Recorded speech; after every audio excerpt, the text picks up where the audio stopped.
Georges Fumex, instituteur honoraire, qui a été à l'origine de la création de la MGN, puisqu'il a siégé dans le premier conseil d'administration de 1947.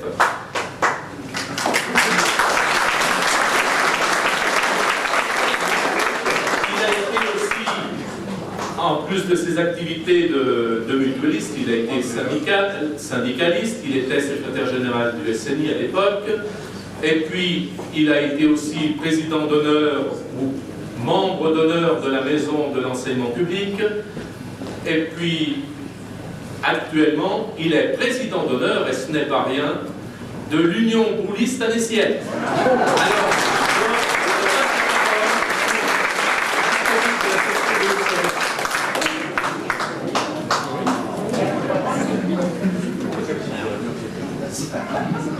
Mesdames, Messieurs, chers amis, quand on m'a demandé de prendre la parole pour évoquer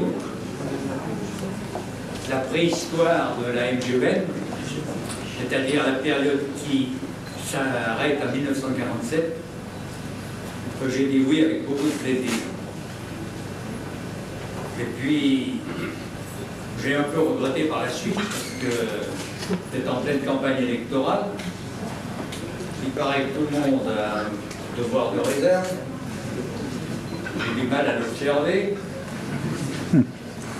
Et puis on est à quelques jours de l'Assemblée Générale de la MGN. Il faut par conséquent parler de ce qui se passait il y a une soixantaine d'années, alors qu'il y a une actualité brûlante, et notamment une question sociale en France qui n'a pas eu de précédent. J'étais un peu gêné. Et puis on ne m'avait pas dit aussi que c'était une épreuve contre la montre. Alors je suis un peu ennuyé, parce que tous ceux qui me connaissent savent bien que ce n'est pas la spécialité dans laquelle j'excelle. Enfin, je prends le départ. Je ne vous promets pas un bon parcours, et surtout, je ne vous promets pas une belle arrivée. La protection sociale, les risques de la vie, ben, l'homme le sait depuis toujours. Et toujours il a cherché à se protéger contre ce qu'on appelle aujourd'hui encore les grands risques. La naissance et la maternité, la maladie, l'accident, l'invalidité, la vieillesse, la mort ou le décès, le terme est moins effrayant. Mais avant d'en arriver à une protection plus ou moins efficace, il aura fallu des années. La recherche d'une protection individuelle, personnelle, familiale, l'ayant emporté sur la protection collective. Se protéger individuellement quand on est pauvre, ça reste souvent un terme de vocabulaire. Il faudra attendre le 19e siècle, la deuxième moitié, le début de notre siècle actuel, pour voir se développer des associations de secours mutuels. 1852, un chiffre, 2852 sociétés, 249 000 adhérents, 1931, 27 356 sociétés et déjà 8 230 000 mutualistes. La protection contre les risques de la vie, sous la forme de sociétés de secours mutuels, gagnera aussi l'éducation nationale un peu plus tard, mais en ordre dispersé.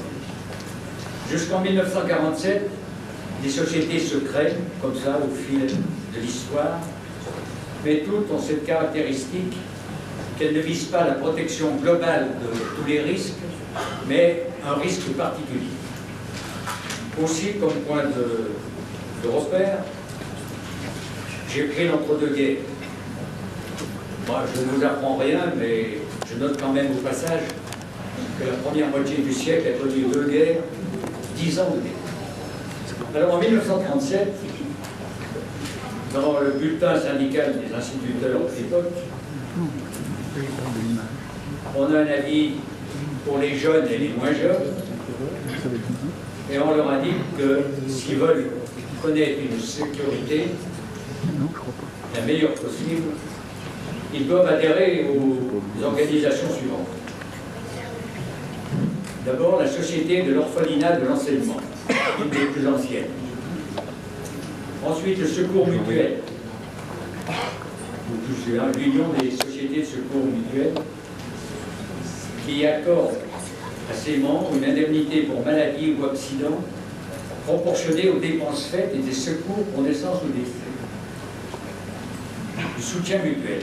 Je vous signale que l'association du secours mutuel possède déjà à l'époque 2 SANAC, le SANAC de Sainte-Fère et celui-ci. Le soutien mutuel, qui accorde à ses membres une indemnité journalière lorsqu'ils sont en congé avec traitement réduit ou sans traitement pour cause de maladie ou d'infirmité.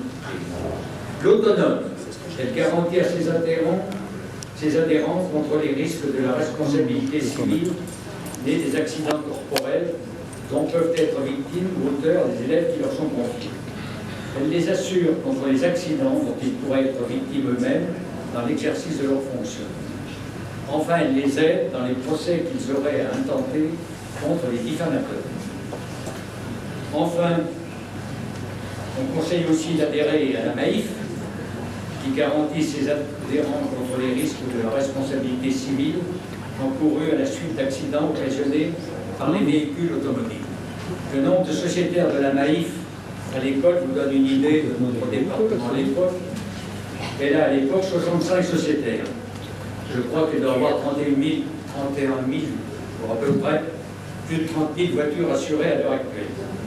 Et enfin, il faut adhérer au syndicat des instituteurs, bien sûr, qui fait partie de l'immense armée des 5 millions de travailleurs qui veulent la disparition des injustices. Voilà, je passe. Et un autre point important, 1940. 1940 voit la création de l'œuvre d'entraide fraternelle des instituteurs et institutrices qui a pour but de porter aide aux victimes de guerre et à leurs familles. Et le comité directeur est composé de tous les responsables des autres sociétés. Mais pour la première fois, la cotisation est payée ou retenue par précompte sur les traitements. Elle est de 0,50%. Donc, elle agira ses possibilités, c'est 0,50%. Je vous signale qu'à l'heure actuelle, elle est de 2,50. En 1942, les statuts sont modifiés pour qu'on puisse porter secours aussi à ce qu'on appelle les réfugiés. Bon. Mais c'est la guerre, vous la connaissez, vous en avez entendu parler, je suppose. Et il est difficile de mettre au grand jour tous les secours qui sont portés. C'est ainsi qu'on décide, en accord avec l'inspection académique qui fait le précompte et qui doit publier le compte rendu dans son bulletin officiel, de ne pas publier le compte rendu de l'année 1943, ni moral ni financier.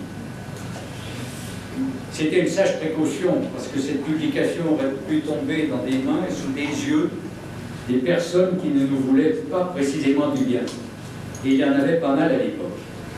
En effet, une lecture de ce bilan, même peu attentive, aurait pu faire découvrir l'apparition brutale de maladies mal définies qui frappaient les jeunes instituteurs de 20 ans, maladies qui nécessitaient toujours des congés de longue durée.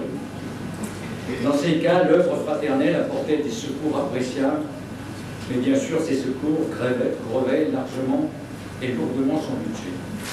En plus, elle assura pendant une année pour l'un, 2 ans pour l'autre, le traitement à 2 camarades, l'un fusillé par la milice, l'autre décédé tragiquement.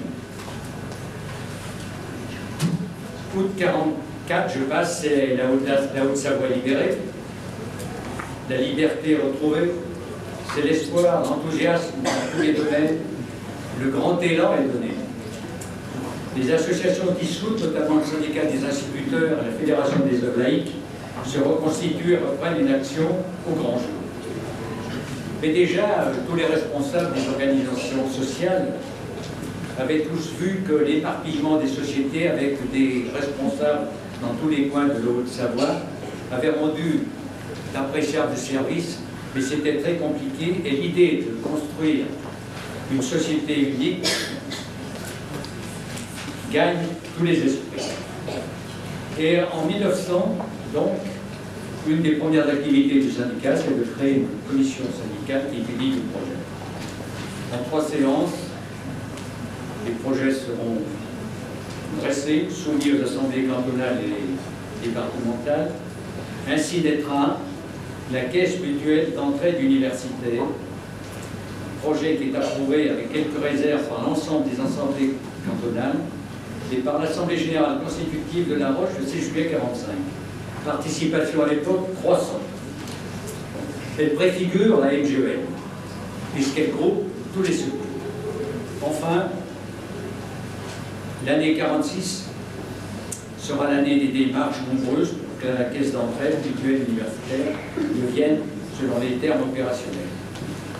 Dans le même temps, le syndicat des instituteurs, au cours de son congrès de Grenoble en juillet 1946, nomme une commission des œuvres sociales chargée d'unifier les différentes initiatives départementales et de dresser les statuts du mutuel national. Cela va très vite.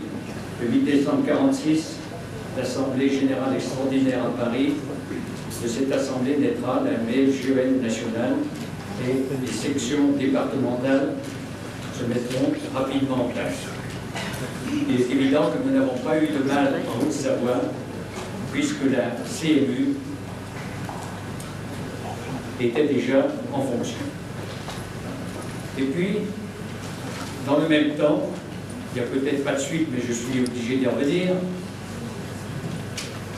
un grand événement, c'est la création de la sécurité sociale. Vous savez que le Comité national de la résistance, sous la présidence de Jean Moulin, avait déjà composé un projet démocratique et social qui serait soumis à la libération de la France. Le gouvernement provisoire du général de Gaulle reprit le projet et en 1945 décida la création de la sécurité sociale. C'était important, une avancée sociale jamais vue, à tel point que le ministère du Travail prendra le nom de ministère du Travail et de la Sécurité sociale. Et le premier président en sera M. Alexandre Parodi.